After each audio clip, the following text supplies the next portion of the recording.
One of the things I realized during my first year of teaching here was that students weren't meeting the expectations that I had for them. And I realized I had to shift time away from talking about literature to giving them feedback on the kinds of skills that I wanted them to develop. So they would have an assignment before class.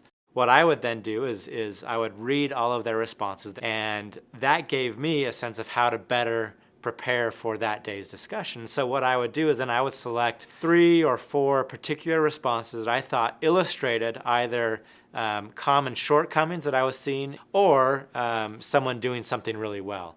And then I come into class and I show those up on the board.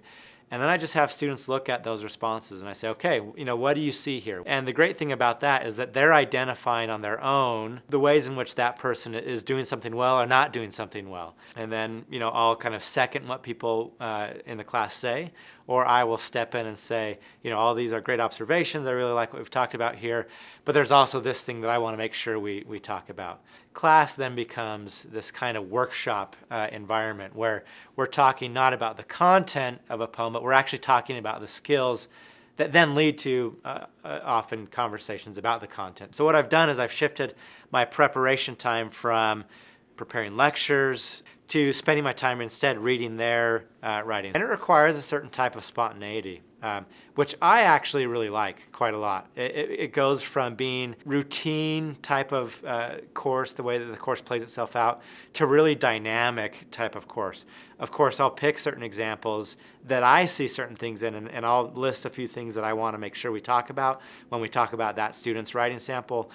But students will come up with things that I wasn't seeing before, or they'll have questions about a particular example that I didn't anticipate. But I really like that as a teacher. It brings a liveliness to the class that the students really sense that they're contributing something valuable to the conversation, that it's just not this thing that I have mapped out perfectly when I come to class. And I find that they end up being much more invested in it. They sense the spontaneity of the class. And they sense that what they have to say really matters. That sometimes when you have certain things you want to say, students sense when their comments don't fall within that particular game plan, and I think they're less willing then to say things. Whereas here, this kind of class, students sense that what they say can really change the course of a discussion. They become more invested, and so I really, really like the way that it plays out.